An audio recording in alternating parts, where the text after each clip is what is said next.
sahabat, assalamualaikum. Semoga sehat selalu dan senantiasa berbahagia. Terima kasih ya sudah subscribe dan menyimak video-video LK21 Revive. Semoga Tuhan Yang Maha Esa selalu memberikan rezeki yang berkah berlimpah ruah untuk sahabat semua.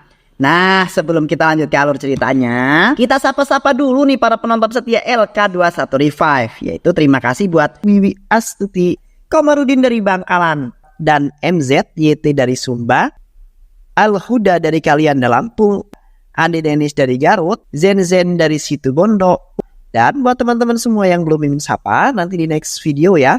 Oke, kali ini LK21 Revive akan membawakan sebuah alur cerita film yang berjudul Hebuli. Bagaimana keseruan filmnya? Nggak perlu banyak basa-basi, ini dia alur ceritanya.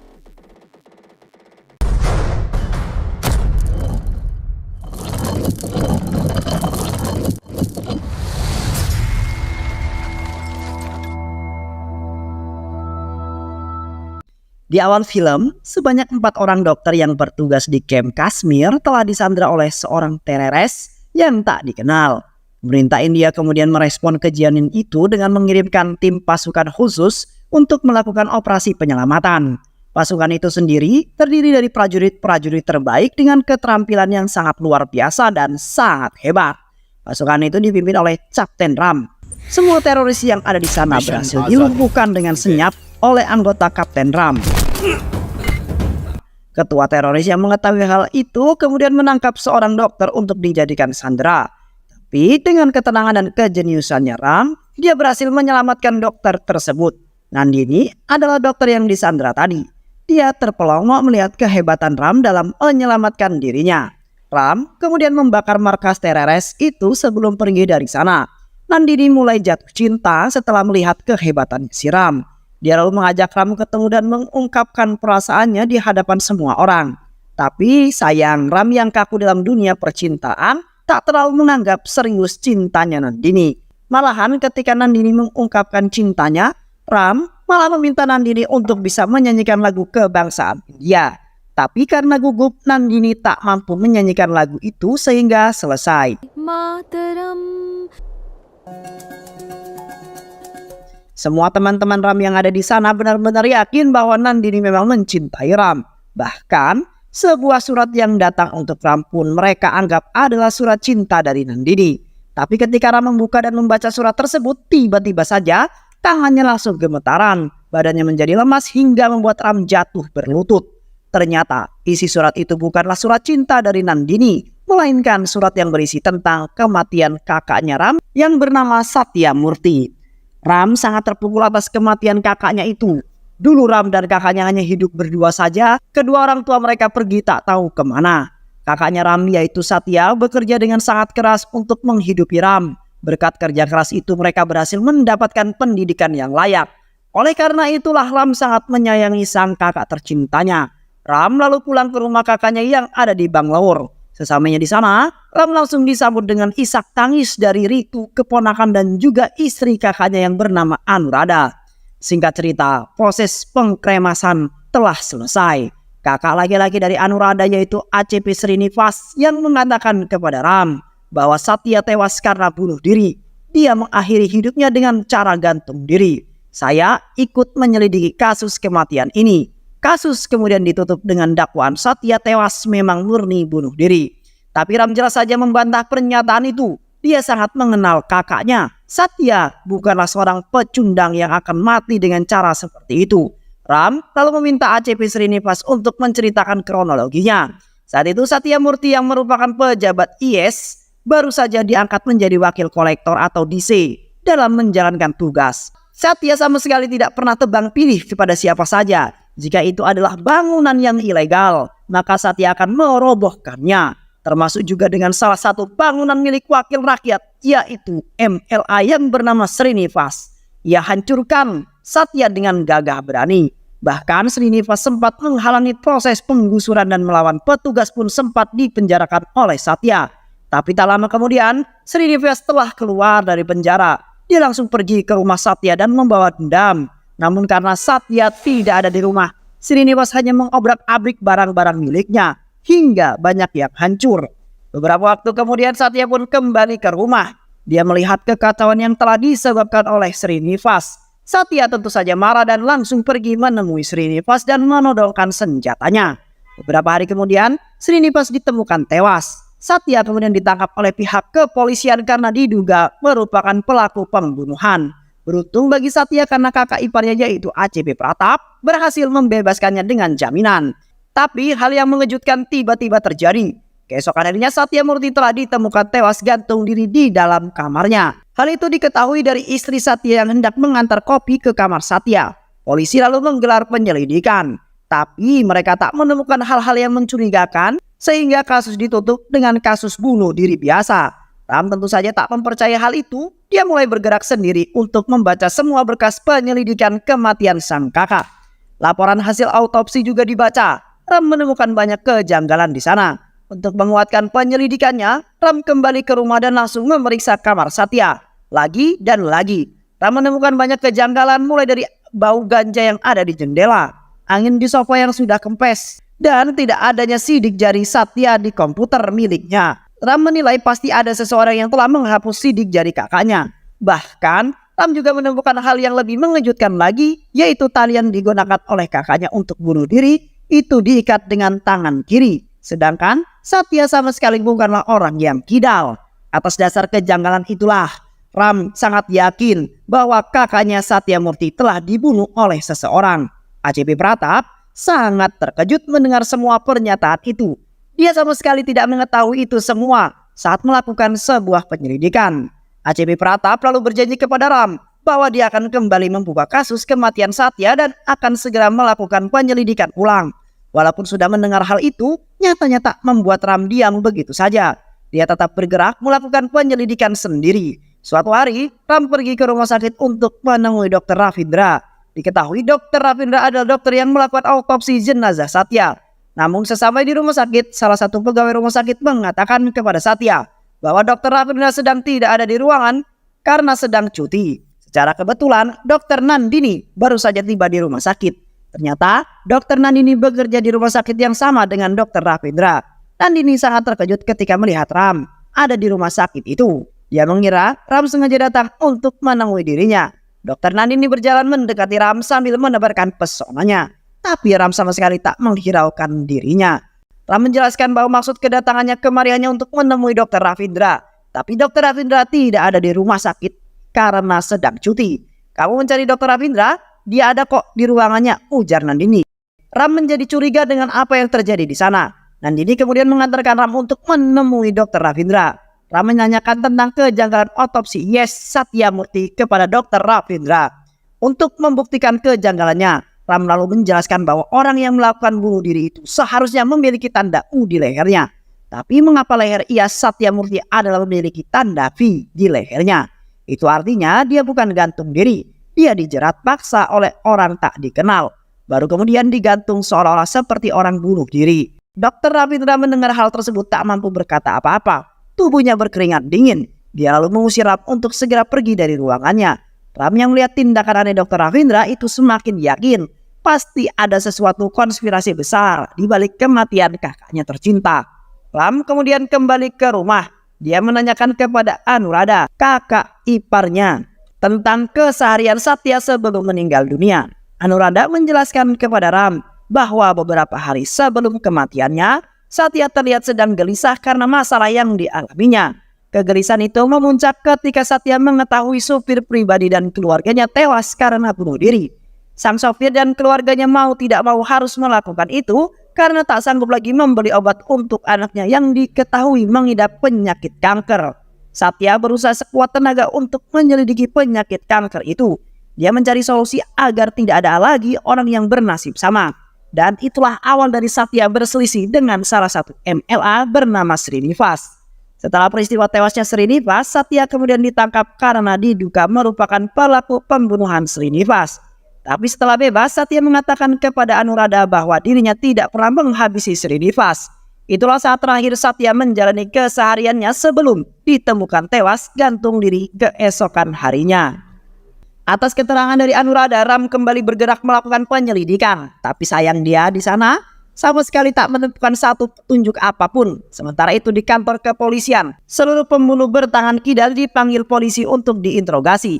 Tapi dari sekian banyak orang, hanya ada satu orang yang tidak diinterogasi. Orang itu adalah Fayaz. Fayaz tidak diinterogasi karena tidak memenuhi panggilan polisi. Ram yang mengetahui hal tersebut langsung bergerak untuk menemui Fayaz. Ram sangat yakin bahwa Fayaz adalah orang yang membunuh Satya. Dia meyakini hal tersebut setelah melihat bentuk tubuh dan reaksi dari Fayaz. Ram ingin berbicara baik-baik kepada Fayaz, tapi geng Fayaz malah menyerang Ram. Ram mengajar semua anak buah Fayaz dengan sangat mudah. Fayaz yang melihat keganasan Ram, kemudian lari untuk menyelamatkan diri. Ram berusaha untuk mengejar Fayaz, tapi tiba-tiba sebuah mobil datang menabrak Ram. Ram gagal mengejar Fayaz maupun mobil itu. Di sisi lain, Fayaz yang sudah aman dari kejaran Ram, kemudian ditangkap dan dihabisi oleh seseorang yang bernama Kabir. Lantaran dia sudah dicurigai terlibat dalam kasus kematian Satya. Keesokan harinya, Ram mengetahui bahwa Fayaz telah tewas dibunuh. Tewasnya Fayaz membuat Ram harus memikirkan cara lain untuk mencari petunjuk pembunuhan kakaknya. Ram lalu mencoba untuk mengingat wajah dari orang yang menabrak dirinya. Ram lalu melukis wajah orang itu beserta logo yang ada di bajunya. Logo itu adalah logo yang sangat asing di mata Ram. Bahkan Google pun tak mengetahui logo itu. Tapi untungnya Nandini mengetahui logo itu. Dia pernah melihat logo itu di sekitar rumahnya. Ram yang mendengarnya jadi sangat bersemangat. Bahkan di malam itu juga, Ram meminta Nandini untuk mengantarnya ke lokasi logo itu berada. Ternyata logo itu adalah logo yang digunakan oleh sebuah tempat fitness. Diketahui selain ada di daerah ini, ternyata ada tempat fitness lain yang juga menggunakan logo itu. Di sisi lain, upaya untuk mengungkapkan kasus kematian Satya membuat Nandini jadi semakin dekat dengan Ram. Ram sangat menyadari perasaan Nandini, tapi agar Nandini tidak kenapa-napa, Ram meminta agar Nandini mencintai laki-laki lain saja. Berada di sisi Ram sama saja dengan berada di sisi mara bahaya. Permintaan Ram itu ditolak oleh Nandini mentah-mentah. Dia tak ingin mencintai laki-laki lain, dia hanya ingin mencintai Ram dan tetap berada di sisinya. Keesokan harinya Ram bersama Nandini akan berpencar untuk menyelidiki tempat fitness yang ada di lokasi yang berbeda. Untuk berjaga-jaga, Ram sudah memasang GPS di HP Nandini. Mereka berdua pun pergi untuk menjalankan tugasnya masing-masing. Tak lama kemudian, orang yang dicari Nandini datang juga ke tempat fitness. Namanya adalah Anil. Nandini terus mengikuti Anil hingga masuk ke dalam tempat fitness. Ternyata Anil adalah instruktur gym di tempat itu. Nandini lalu menghubungi Ram dan memintanya untuk segera datang kemari. Tapi tak lama kemudian Anil pergi ke tempat fitness itu. Anil mengetahui bahwa dirinya sedang diikuti oleh Nandini. Dia lalu menghubungi teman-temannya dan meminta mereka untuk segera berkumpul di pabrik. Di sisi lain, Ram terus mengikuti Nandini berdasarkan petunjuk GPS-nya. Nandini terus mengikuti Anil hingga masuk ke dalam pabrik. Di sana Nandini sudah disambut dengan para preman yang sudah menunggu. Beruntung Ram datang di waktu yang tepat. Ram menghajar semua preman-preman di sana dengan gagah berani. Keganasan Ram membuat nyali Anil menciut. Dia kabur dari sana untuk menyelamatkan diri. Ram mengejar Anil hingga terpojok. Anil memohon kepada Ram agar dia diselamatkan. Anil tidak mampu mengatakan informasi yang diinginkan Ram. Karena bila dia mengatakannya, keluarga Anil pasti akan dihabisi. Anil menjadi sangat frustasi. Dia akhirnya lebih memilih untuk mengakhiri hidupnya sendiri dengan cara melompat dari atas gedung. Ram turun ke bawah dan hanya bisa mengambil ponsel milik Anil. Ram menghubungi salah satu anak buahnya di tentara yaitu Ranvir. Ram meminta Ranvir untuk melacak semua nomor telepon yang sering dihubungi Anil. Tak perlu waktu yang lama bagi Ranvir untuk mengetahui identitas orang yang menghubungi Anil. Ternyata orang itu adalah Anjanapa yang merupakan seorang menteri. Ram yakin bahwa Anjanapa terlibat dalam kasus kematian Satya. Terlihat Anjanapa yang sedang berbicara dengan seseorang di ruangan. Tapi Ram tidak menembak Anjanapa. Dia hanya menembak cangkir yang ada di sana. Dar, Anjanapa shock melihat hal itu. Dia jadi semakin takut ketika Ram mengancam dirinya. Hei Anjanapa, aku adalah adik IAS Satya Murti. Aku akan membalas kematiannya. Aku bisa saja membunuhmu saat ini juga. Tapi kali ini aku hanya datang untuk memperingatimu, ujar Ram. Ram sengaja tidak menghabisi Anjanapa karena dia belum memiliki cukup bukti. Ram terus menyelidiki siapa-siapa yang terlibat dalam kasus ini. Apa motifnya dan mengapa mereka menghabisi kakaknya Satya. Di sisi lain, ancaman yang diberikan Ram sangatlah efektif. Anjanapa yang ketakutan kemudian menghubungi rekannya yang bernama Amrut Sas. Dia menceritakan semua yang terjadi kepada Amrut, bagaimana Ram adik dari IAS Satya Murti bisa dengan mudah mengancam dirinya. Dia bisa saja membunuhku saat ini juga, ujar Anjanapa. Usut punya usut, ternyata Amrut Shah adalah ketua asosiasi pengusaha farmasi yang ada di India. Walaupun sudah mendengar tentang kengerian Ram dari Anjanapa, tapi Amrut Shah tak terlalu menganggap perkataan itu dengan sangat serius. Tenang saja Anjanapa, aku akan segera membereskan ancaman tersebut. Amrut Shah kemudian mengirimkan Kabir utusannya untuk menghabisi Ram. Kabir terus mengikuti Ram. Di sisi lain, Amrut Shah kini menyadari betapa berbahaya Ram tersebut. Setelah melakukan penyelidikan, dia mengetahui bahwa Ram yang dimaksud oleh Anjanapa adalah Kapten Ram, ketua dari pasukan khusus. Amrut Shah kemudian mengatakan kepada Anjanapa, Kapten Ram bisa saja menghabisi Kabir dengan sangat mudah. Kabir bukanlah orang yang setimpal dengannya. Alasan Kabir masih hidup sampai sekarang pasti karena dia ingin menemukan cukup bukti dan mengetahui siapa saja yang terlibat dalam kasus pembunuhan Satya. Amrut Shah kini menjadi panik. Dia segera menelpon Kabir dan memintanya untuk segera pergi dari sana. Apa yang ditakutkan oleh Amrut Shah menjadi kenyataan. Kabir telah melakukan kesalahan besar karena telah berani-beraninya membuntuti Ram. Kini Ram telah mengetahui identitas Kabir. Jika dulu Kabir membuntuti Ram untuk dihabisi, sekarang giliran Ram yang bergerak membunuh Kabir. Kabir terus berlari menghindari kejaran Ram. Tapi Ram tentu saja lebih ahli dalam kejar-kejaran, bro. Ram berhasil menangkap Kabir. Kabir diikat dan disandra di dalam sebuah bangunan. Ram mengancam Kabir untuk segera buka mulut. Tapi Kabir sama sekali tak takut dengan ancaman Ram. Dia tidak akan menceritakan apa yang telah terjadi. Menghadapi orang yang keras kepala seperti Kabir tak membuat Ram merasa kesulitan sedikit pun. Karena Ram telah biasa menginterogasi teroris hingga berhasil membuka mulut. Berbagai siksaan dan ancaman dilakukan oleh Ram yang membuat Kabir ketakutan. Hingga pada akhirnya Kabir mengatakan apa yang telah terjadi. Dia menceritakan bagaimana kronologi IIS Satyamurti bisa bunuh diri.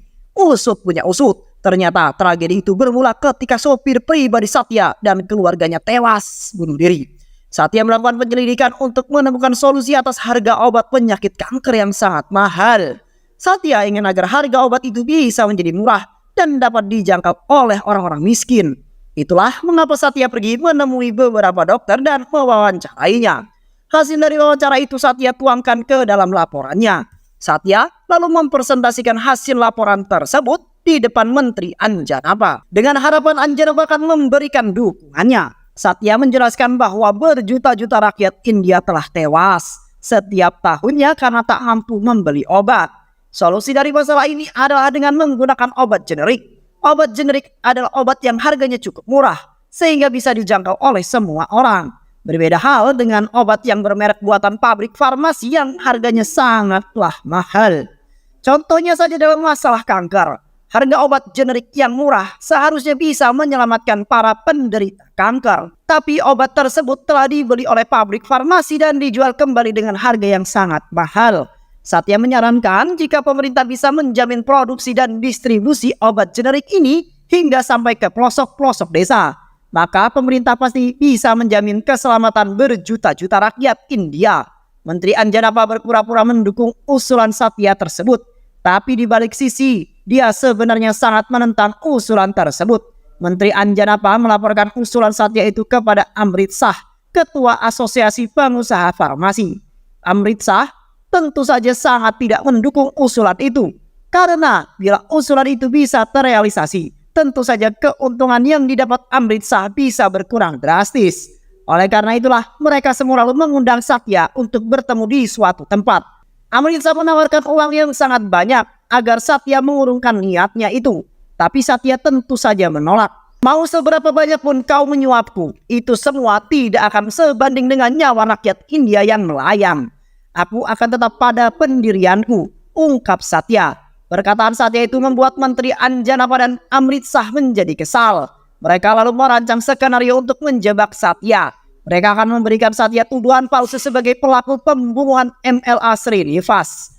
Padahal saat momen Satya menodongkan pistol pada MLA Srinivas itu, dia sama sekali tidak membunuh Srinivas. Satya hanya menembakkan pistol ke udara sebagai peringatan pada Srinivas. Sedangkan Srinivas tewas di tangan Fayaz. Saat itu Fayaz yang dikirim oleh Menteri Anjanapa tiba-tiba saja datang ke hadapan Anjanapa dan menembaknya. Tembakan itulah yang membuat Srinivas tewas seketika. Tewasnya Fayaz membuat pihak kepolisian yang menangkap Satya atas tuduhan palsu tersebut Tapi tak lama kemudian Satya berhasil dibebaskan walaupun dengan jaminan. Satya yang sudah bebas yakin bahwa semua ini adalah ulah Menteri Anjanapa. Dia menghubungi Menteri Anjanapa dan menyampaikan padanya bahwa dia tidak takut dengan apa yang dilakukan Anjanapa. Dia akan tetap berdiri tegak untuk membantu semua rakyat miskin. Menteri Anjanapa yang mendengar hal itu merasa tidak nyaman. Dia sekali lagi meminta agar Satya segera mundur dari niatnya itu. Tapi lagi dan lagi, untuk yang kedua kalinya Satya tetap berpegang teguh pada pendiriannya. Obrolan kita ini sudah aku rekam. Aku akan segera melaporkanmu pada kepolisian. Kau akan segera kehilangan jabatan menterimu itu, ujar Satya. Anjanapa menjadi panik setelah mendengar hal tersebut. Dia tak ingin Satya menghancurkan hidupnya. Malam itu juga Anjanapa menyuruh Fayaz, Kabir dan Anil untuk segera menghabisi Satya. Mereka bertiga lalu pergi ke rumah Satya. Sebenarnya Satya mampu mengalahkan mereka bertiga. Namun Satya menjadi tak berdaya ketika Kabir memperlihatkan anak dan istri Satya yang sudah berada di genggaman Anil.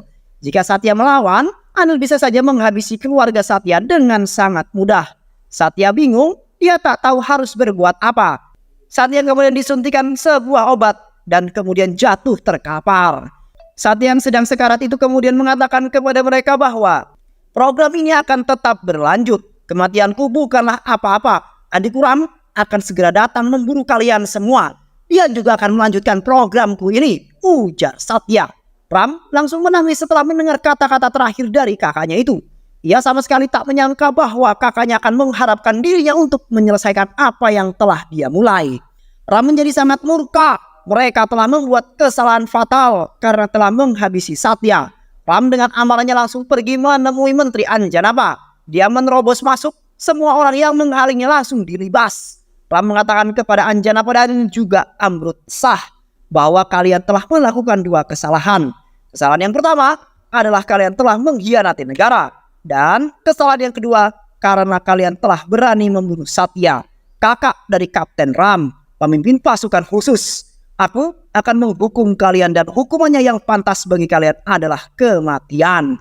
Aku akan menghabisi kalian dengan cara yang sangat menyakitkan, ujar Ram. Kemudian pergi dari sana. Ram sengaja tidak menghabisi mereka karena Ram belum memiliki bukti. Dia juga ingin mewujudkan keinginan kakaknya untuk bisa merealisasikan program obat generik. Ancaman dari Ram itu ternyata tak membuat nyali Anjanapa dan Amrutsah menciut. Mereka menculik Anuradha, istri Satya dan juga Ritu anaknya. Jika Anuradha ingin anaknya selamat, maka segera serahkan nyawa Ram pada mereka. Mereka akan menukarkan nyawa Ram dengan nyawa Ritu. Anuradha lalu dibebaskan. Ram yang melihat kakak iparnya menangis itu tentu saja bingung. Dia lalu bertanya pada kakaknya apa yang sedang terjadi. Anuradha menceritakan semuanya bahwa dia dan Ritu sempat diculik oleh Menteri Anjanapa. Anjanapa mengatakan jika Anuradha ingin nyawa Ritu selamat, maka dia harus menyerahkan nyawa Ram sebagai gantinya. Setelah mendengar hal itu, Ram dengan sukarela akan menyerahkan nyawanya demi keselamatan Ritu. Saya adalah tentara yang melindungi perbatasan. Saya selalu sedia jika sewaktu-waktu negara membutuhkan nyawa saya. Jika saya saja bersedia mengorbankan nyawa saya untuk negara, maka saya akan dengan ikhlas mengorbankan nyawa saya untuk melindungi keluarga, ujar Ram. Tak lama kemudian Anjanapa dan anak buahnya datang untuk menjemput Ram. Ram diminta untuk menyerahkan dirinya bersama laporan-laporan dan proyek milik kakaknya. Tapi di tengah obrolan mereka tiba-tiba saja pihak kepolisian datang menemui Ram. Mereka mengatakan bahwa Ram akan ditangkap karena melakukan pelanggaran disiplin pada pihak militer. Ram akan segera diserahkan kepada pihak militer untuk segera diadili dengan hukuman militer. Anjanapa tak mampu berbuat banyak. Dia hanya bisa menyaksikan Ram yang dibawa oleh pihak kepolisian. Di kantor polisi, para tentara datang dan membawa Ram ke pengadilan militer. Namun di tengah jalan, ternyata mereka sengaja melakukan itu semua untuk menyelamatkan Ram. Atasan Ram yang ada di militer sudah mengetahui masalah yang menimpa Ram. Bahkan atasannya itu menyebut bahwa pihak militer ada di sisi Ram untuk membantu. Ritu juga akan segera diselamatkan. Ram diminta untuk fokus saja menyelesaikan masalahnya dengan Menteri Anjanapa dan juga Amrutsah. Pergerakan pihak militer benar-benar tidak terendus oleh musuh Ram. Tak lama kemudian, Anjanapa kembali menghubungi Ram. Dia meminta agar Ram menyerahkan dirinya bersama Kabir. Mereka akan bertemu di sebuah pelabuhan. Ram tanpa banyak basa-basi langsung datang menemui permintaan Anjanapa. Kabir kemudian diserahkan tapi malang. Bagi Kabir, dia yang sudah bebas langsung dihabisi oleh Amrutsah. karena telah membocorkan informasi kepada Ram. Untuk menyelamatkan Ritu, Ram membuang senjata yang dibawanya dan juga mengemis kepada Anjanapa untuk segera membebaskan Ritu. Anjanapa dan Amrutsyah mengira bahwa Ram sudah menyerah. Mereka lalu menghajar Ram dengan sesuka hati. Berkali-kali Ram dipukul dan disiksa, tapi Ram tak kunjung melawan. Hei jagoan, ada apa hah? Kenapa sekarang kau kelihatan seperti orang lemah? Bukannya kau itu bisa menghajar kami semua? Di mana keganasanmu yang dulu itu pergi? Jika kau terus begini, maka kau akan mati seperti kakakmu itu. Dia tak mengakhiri hidupnya sendiri, tapi kamilah yang menghabisinya. Bisa-bisanya dia bermimpi untuk menyelamatkan banyak rakyat dengan obat generiknya itu, ujar Anjanapa meremehkan Ram. Ternyata Ram sengaja tidak melawan untuk mengumpulkan bukti. Percakapan Anjanapa dan Amrutsyah itu telah direkam melalui kancing kamera yang ada di bajunya. Anjanapa yang bodoh benar-benar tidak mengetahui hal tersebut. Karena sudah bosan menyiksa Ram, Anjanapa dan Amrutsyah kemudian pergi dari sana. Mereka meminta anak buahnya untuk segera menghabisi Ram. Di saat itulah Ram kemudian bangkit dan dengan mudah mengalahkan semua anak buah Anjanapa. Tak lama kemudian, Anjanapa menghubungi anak buahnya melalui HT. Tapi dia sangat terkejut ketika HT itu malah dijawab oleh Ram. Mereka seketika itu juga langsung kembali ke tempat Ram. Sesamanya di sana, Anjanapa dan juga Amrutsyah langsung tercengang melihat Ram yang sudah duduk di atas tumpukan anak buahnya. Ram lalu menjelaskan kepada mereka bahwa dia tadi sengaja tidak melawan karena sedang merekam kedok bodoh mereka pada seluruh masyarakat India. Ternyata rekaman itu sudah dipublikasikan oleh Ram dan banyak media yang menyiarkan ulang rekaman itu. Semua masyarakat di India telah mengetahui fakta yang sebenarnya. Nama baik dari Menteri Anjanapa dan Amrutsyah telah rusak dan hancur. Ram juga menjelaskan bahwa sebenarnya dia sama sekali tak mengkhawatirkan Ritu, karena Ritu telah ditangani oleh pihak militer. Coba saja hubungi anak buahmu yang ada di sana.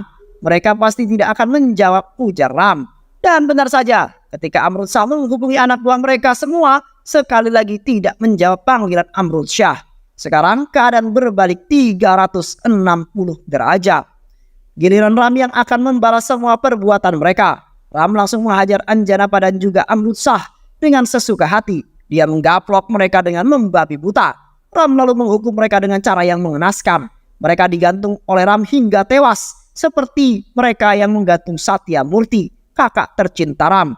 Tak lama kemudian, pihak kepolisian datang setelah masalah selesai. Mereka datang untuk mengamankan anak buah Anjanapa dan Amrutsyah yang ada di sana. Media lalu memperbaiki nama baik IAS Satya Murti. Mimpi Satya tentang obat generik juga berhasil diwujudkan. Banyak masyarakat yang berdemo menuntut pemerintah agar menjalankan program obat generik itu. Di sisi lain, Ram kembali bertugas sebagai tentara khusus di perbatasan untuk menjaga kedaulatan negaranya. Istri dan anak Satya pun kembali menjalani kehidupan mereka dengan bahagia. Dan film pun selesai. Cinta dan kebaikan tidak akan pernah sia-sia. Itu selalu membuat perbedaan. Itu memberkati orang yang menerimanya. Dan itu memberkatimu, dan kejujuran adalah sebuah kebaikan terdalam yang mengajarkan kita untuk bersyukur pada hidup kita sendiri dan membagi kebahagiaan tersebut dengan orang-orang. Terima kasih sudah menyimak video-video LK21 Revive hingga akhir. Semoga sahabat semua terhibur dan sampai bertemu lagi di video-video berikutnya. Wassalamualaikum warahmatullahi wabarakatuh.